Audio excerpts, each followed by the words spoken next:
Hello दोस्तों, मैं प्रशांत शर्मा आप सभी का स्वागत करता हूं आपके YouTube channel PK Maths Academy पर। कैसे हैं आप सभी लोग? उम्मीद करता हूं सब अच्छे होंगे, स्वस्थ होंगे, लाजवाब होंगे। आज हम लेकर आए हैं फिर से आपके लिए रेलवे ग्रुप डी का एक शानदार और बेहतरीन सा प्रैक्टिस सेट। ये प्रैक्टिस सेट आपके एग्जाम को क्रैक करने में आपकी बहुत बहुत हेल्प करेगा। तो जो बच्चा भाई रेलवे एग्जाम की तैयारी करना चाह रहा है या करना चाहता है, उन सभी मित्रों से विनती है वो कर कि बस चैनल को सब्सक्राइब कर ले और बेल घंटी को प्रेस कर ले, जिससे कि आप सभी को हमारे वीडियो की इन्फॉर्मेशन समय से मिलती रहे। और आज का प्रोजेक्ट बहुत ही लाजवाब और बेहतरीन होने वाला है। सभी सवाल बहुत ही महत्वपूर्ण है, सभी सवाल प्रीवियस क्वेश्चन है, तो ध्यान से कीजिएगा भाई। तो करते हैं भाई आज के प्रैक्टिस सेट का पहला सवाल। ये रहा पहला सवाल भाई आपके सामने। ये रहा पहला सवाल भाई आपके सामने।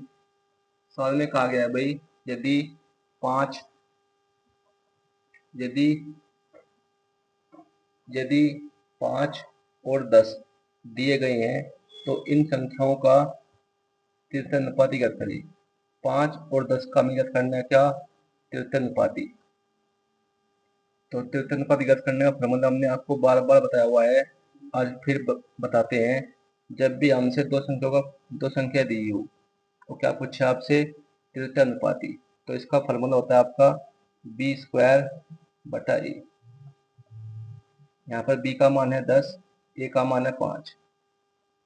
b का मान कितना है? 10। 10 का स्क्वायर यानी कि 10 गुणा 10।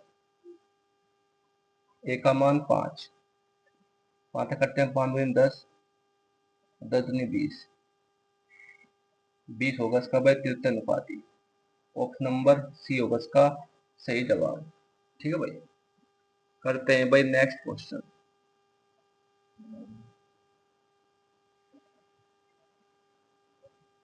सवाल में कहा गया है भाई 64/25 को प्रतिशत में परिवर्तित कीजिए। ये सवाल आपका रेलवे एनटीपीसी में पूछा गया सवाल है भाई। सवाल में कहा गया है 64/25 को परसेंटेज में परिवर्तित कीजिए। तो जब भी हमें किसी बिन को कन्वर्ट करना हो किसमें? परसेंटेज में, तो गुणा करेंगे किसकी भाई? 100 की। अगर परसेंटेज को हमें कन्वर्ट करना है किसमें? बिन में, तो हम भाग देंगे 100 से। ये दो बातें आपको याद रखनी है। हमें निकालना है क्या? बिन को करना है किसमें कन्वर्ट? परसेंटेज में। तो जब हम बिन करेंगे किसमें कन्वर्ट? परसेंटेज में, तो गुणा करनी पड़ेगी 100 की। गुणा कर दो भाई 64/25 और गुणा 100। 25 चौका 100, 64 गुणा 4 कितना होगा? देखो 56%। ये होगा भाई सवाल का सही जवाब। ऑप्शन नंबर बी होगा इसका सही आंसर। ठीक है भाई। करते हैं भाई नेक्स्ट क्वेश्चन।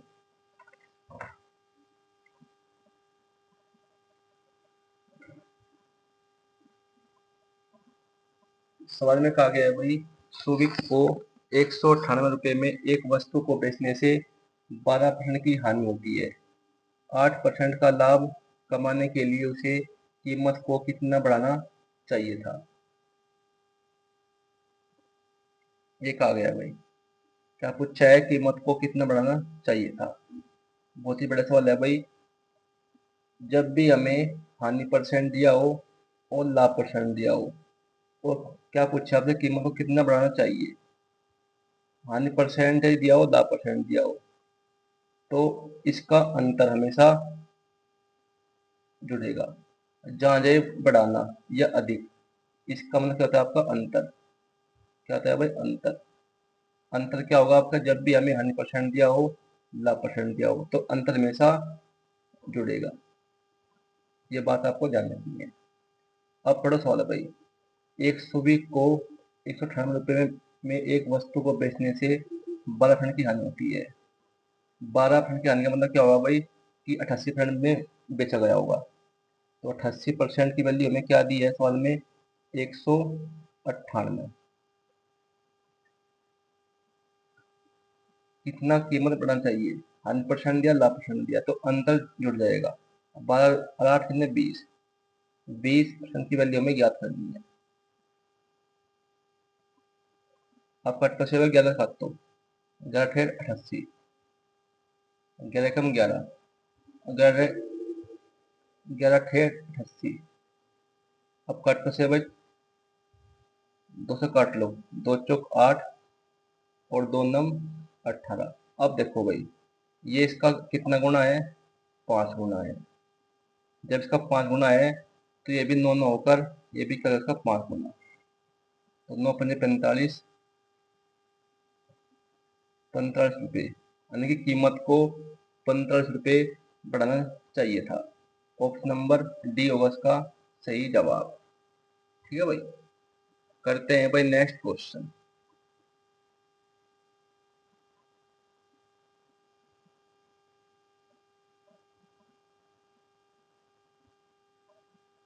सवाल में कहा गया है भाई सुविक को 170 रुपये में एक वस्तु को बेचने से 15% की हानि हुई। 5% का लाभ कमाने के लिए उसे कीमत को कितना बढ़ाना चाहिए था। बिल्कुल सेम सवाल है, ये भी चेक रहेंगे। सुविक को 170 रुपये में बेचने से एक व्यक्ति को बेचने से 15% की हानि होती है। 15% की हानि का मतलब क्या हुआ भाई, 70% में बेचा गया होगा, सॉरी 85% में बेचा गया होगा। क्या दिया 15% की हानि, तो 85% में क्या होगा, बेचा होगा। तो 85% की वैल्यू क्या हुई आपकी 170 के बराबर। जाना जाए आपका बढ़ाना या अधिक, उसका मतलब होता है आपका अंतर। हमें दिया हानि परसेंटेज, लाभ परसेंटेज, तो जब भी हमें हानि परसेंट दिया हो, लाभ परसेंटेज दिया हो, तो इनका अंतर में से क्या होगा, जुड़ जाएगा।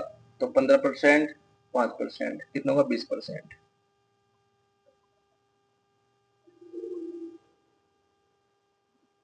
अब ये इसका कितना गुना है, 2 गुना है। जिसका 2 गुना है तो ये 20% होगा, ये भी क्या हो जाएगा इसका 2 गुना, तो 20 दूनी 40, 40 रुपये, यानी कीमत को 40 रुपये बढ़ाना चाहिए था। ऑप्शन नंबर बी होगा इसका सही जवाब। ठीक है भाई, सभी सवाल आपके प्रीवियस क्वेश्चन है, सभी सवाल आपका में बहुत ही इंपॉर्टेंट है। करते हैं भाई नेक्स्ट क्वेश्चन। और जो भाई बाई के जो पार्ट है वो मिल जाएंगे आपको हमारे चैनल पर विजिट कीजिएगा PKMS एकेडमी पर। वहाँ मिल जाएगी आपको एक प्लेलिस्ट और रेलवे एग्जाम के नाम से। वहाँ पर आपको रेलवे से संबंधित सभी पार्ट मिल जाएंगे, चाहे वो आप किसी भी एग्जाम की तैयारी कर रहे हैं। सभी एग्जाम के लिए बहुत ही महत्वपूर्ण है सभी प्रैक्टिस सेट। ठीक है भाई, तो करते हैं भाई अगला सवाल। सवाल में कहा गया है भाई 600 रुपये को 10% वार्षिक चक्रवृद्धि ब्याज दर पर निवेशित करने पर 2 वर्ष में अर्जित ब्याज क्या होगा। क्या पूछा हमसे, चक्रवृद्धि ब्याज। इस सवाल को हम करेंगे किससे भाई, रेशियो के मेथड से। 10% का मतलब क्या होता है आपका 1/10, 10% का होता है आपका 1/10। लिखो मूलधन P, यहाँ क्या होगा मिश्रधन यानी कि अमाउंट यानी कि A। जो नीचे वाली वैल्यू क्या आपकी मूलधन 10, 10 पर 1 का ब्याज, तो इसका जो अमाउंट है वो क्या होगा आपका 11। इसमें एक जोड़ देंगे तो क्या अमाउंट 11। हमें निकालना है क्या, 2 वर्ष का चक्रवृद्धि ब्याज। जब 2 वर्ष दिया है तो कर देंगे इसका स्क्वायर, इसका स्क्वायर कर देंगे, इसका भी स्क्वायर कर देंगे। 10 का स्क्वायर 100 और 11 का स्क्वायर 121। ठीक है भाई, हमें निकालना है चक्रवृद्धि ब्याज। हाँ, हमारा जो मूलधन है वो कितना 100 आ गया, जो मूलधन है वो कितना 121 आएगा, और मूलधन और मूलधन का अंतर वो क्या होता है आपका ब्याज, वो क्या होता है आपका ब्याज। तो अंतर, अंतर कितने का है इसका 121 में 100 गया कितना 21, 21 क्या आएगा आपका चक्रवृद्धि ब्याज। इसकी वैल्यू हमें ज्ञात करनी है। हमें दिया कितना मूलधन 100, लेकिन सवाल में इसका मूलधन 100 नहीं दिया है, क्या दिया 600, 100 के लिए क्या दिया 600, कितना गुना 6 गुना। जब इसका 6 गुना है तो चक्रवृद्धि ब्याज पर 21 न होकर ये भी क्या जाएगा भाई 6 गुना, तो 21 गुना 6 126 रुपये, ये होगा भाई इसका चक्रवृद्धि ब्याज। ऑप्शन नंबर डी होगा इसका सही जवाब। ठीक है भाई, करते हैं भाई इसी टाइप का एक और सवाल।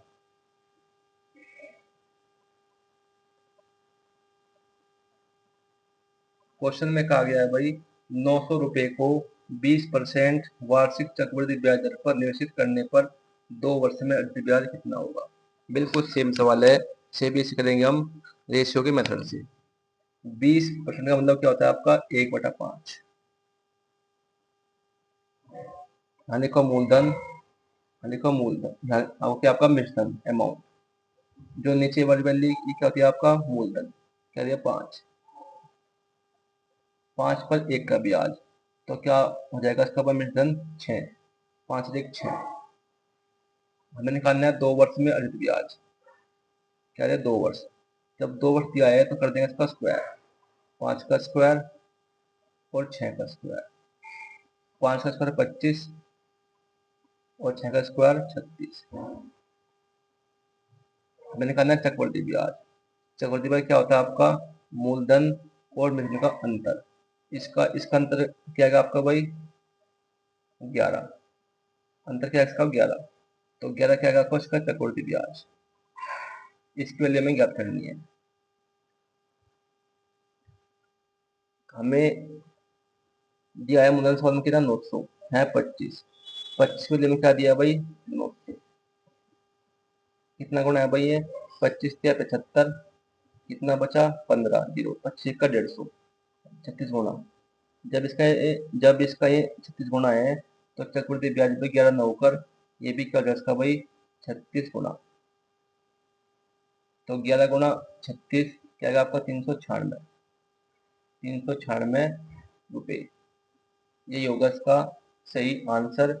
ये होगा इसका भाई चक्रवृद्धि ब्याज कितना 396 रुपये, ऑप्शन नंबर सी होगा इसका सही जवाब।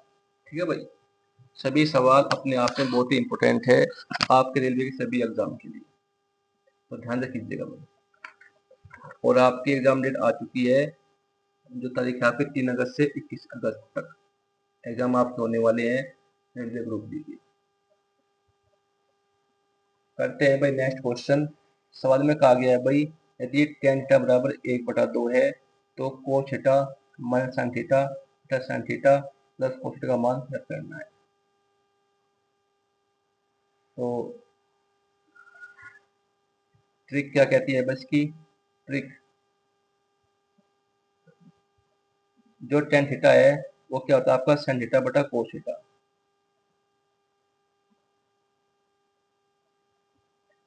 ये क्या दिया हमें 1/2, तो यहाँ से sin की वैल्यू क्या आ गई आपकी 1, cos की वैल्यू कितनी है 2, ये कर देंगे इसमें पुट भाई, cos थीटा है 2, sin थीटा है 1, 2 में से 1 गया 1, cos की वैल्यू 2, sin की वैल्यू 1, 2 और 1 3, 1/3 होगा इसका भाई सही आंसर, ऑप्शन नंबर डी होगा इसका सही जवाब। ठीक है भाई, करते हैं भाई अगला सवाल।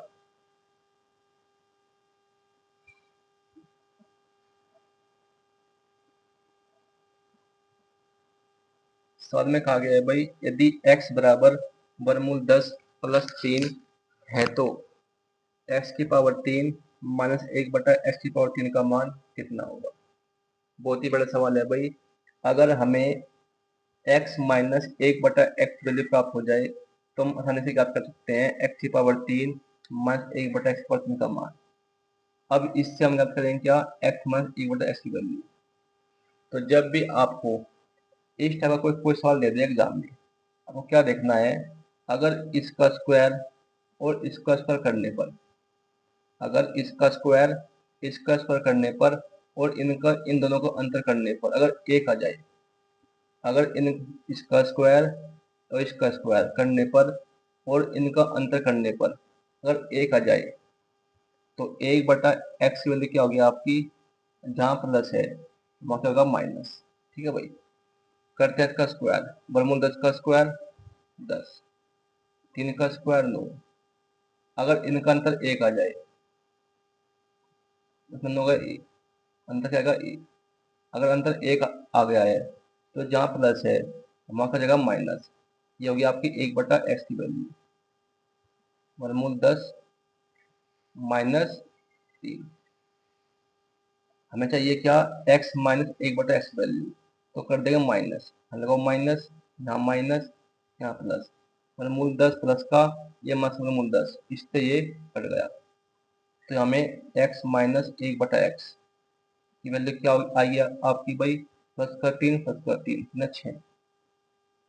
हमें निकालना है किसकी वैल्यू, x की पावर 3 माइनस 1/x की पावर 3 का मान।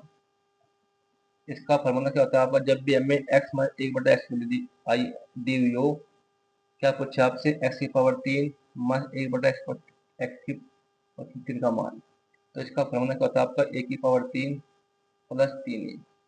जब भी हमें क्वेश्चन में x माइनस 1/x वैल्यू दी हो, क्या पूछा आपसे, x की पावर 3 माइनस 1/x की पावर 3 का मान, तो इसका मान कितना होता है आपका, a की पावर 3 प्लस 3a, ये होता है इसका फॉर्मूला ज्ञात करने का।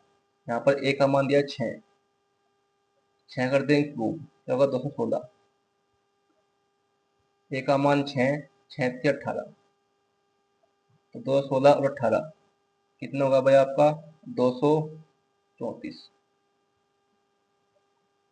ऑप्शन नंबर डी होगा इसका सही जवाब।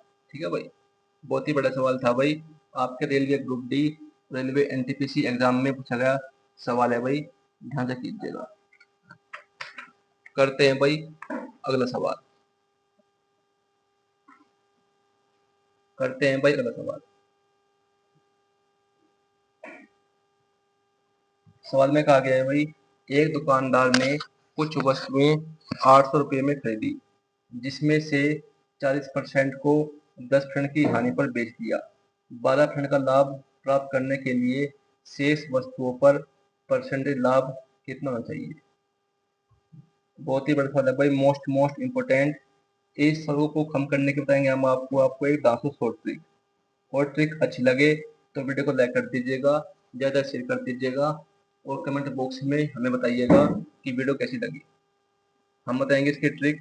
तो जब भी हमें क्वेश्चन ऐसा दे दिया आपको एग्जाम में, वो क्या करना है, जब भी हमें क्या करना हो कोई वैल्यू परसेंटेज में, जब भी हमें कोई वैल्यू ज्ञात करनी हो परसेंटेज में, तो जो मूल्य वाली वस्तु, जो मूल्य दिया होता है रुपए में, हमें इस वैल्यू से कोई मतलब नहीं होता। जब भी हमें ज्ञात करना हो क्या हो, कोई वैल्यू परसेंटेज में, यानी कि लाभ परसेंटेज ज्ञात करना हो या हानि परसेंटेज ज्ञात करना हो, तो हमें इस वैल्यू से कोई मतलब नहीं होता, रुपए से हमें कोई मतलब नहीं है। आप बड़ा सवाल है भाई, 40% को 10% की हानि पर बेच दिया गया, 12% का लाभ प्राप्त करने के लिए शेष वस्तुओं पर परसेंट लाभ कितना होना चाहिए। 40% का होता है आपका भाई 2/5, ये बेचा गया है हानि पर, हानि का मतलब होता है माइनस, जहाँ हानि वो होता है माइनस, जहाँ लाभ होता है प्लस। ठीक है भाई, ये बात आपको ध्यान रखनी है। तो 40% का होता है 2/5, यानी कि 2/5 हानि को बेचा गया है 10% की हानि पर। शेष, शेष कितना बचेगा आपका, शेष वस्तुओं पर परसेंट लाभ हमें ज्ञात करना है। शेष क्या बचेगा, 5 में से 2 गया 3, 3/5 क्या लाभ, लाभ मतलब प्लस, तो 3/5 हमने मान लिया ये बेचा गया जाएगा आपका x% लाभ पर। ठीक है भाई, बराबर कुल लाभ कितना है, 12% का लाभ दिया है आपको, वैसे हल 5 दूनी 10, 2 दूनी 4, कितना का -4%, जब -4 इधर आएगा कितना हो जाएगा प्लस, तो 3/5 गुना x, 12 4 कितना होगा 16, 16 पंजे 80, तो x लगेगा 80/3, और 80/3 क्या होता है आपका भाई 26 से ही 2/3 परसेंटेज, और ये होगा इसका भाई लाभ परसेंटेज शेष वस्तुओं पर। कितना? 26 सही, 2/3%। ऑप्शन नंबर ए होगा इसका सही जवाब।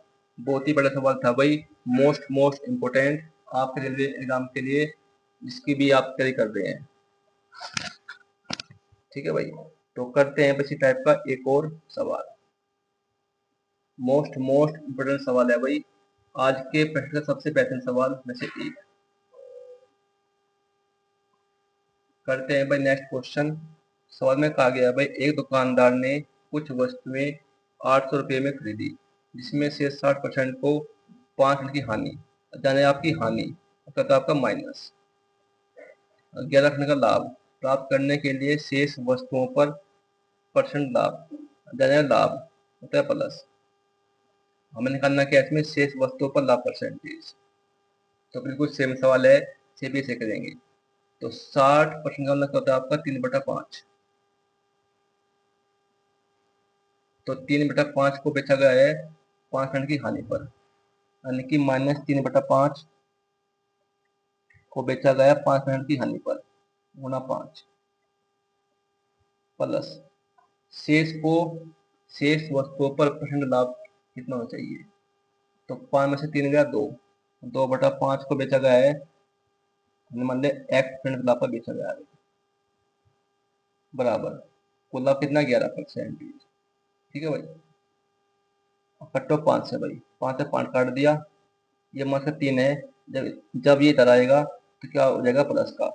तो 11 और 3 करेगा 14, तो 2/5 गुना x बराबर कितना 14। कट्टो से 2 से भाई, 2 सत्ते 14, 7 पंजे 35, तो x बराबर क्या आएगा आपको 35%। ये होगा इसका भाई लाभ प्रतिशत शेष वस्तुओं पर। ऑप्शन नंबर सी होगा इसका सही जवाब। ठीक है भाई, बहुत ही बड़े सवाल थे भाई, दोनों ही अपने आप में मोस्ट इम्पोर्टेंट। तो भाई आज के लिए इतना ही। वीडियो यदि अच्छी लगी हो तो वीडियो को ज़्यादा शेयर कर दीजिएगा अपने भाई मित्रों में, जो भी तैयारी कर रहा है रेलवे एग्जाम।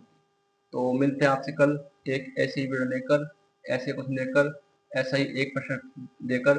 तब तक के लिए आपका बहुत बहुत धन्यवाद।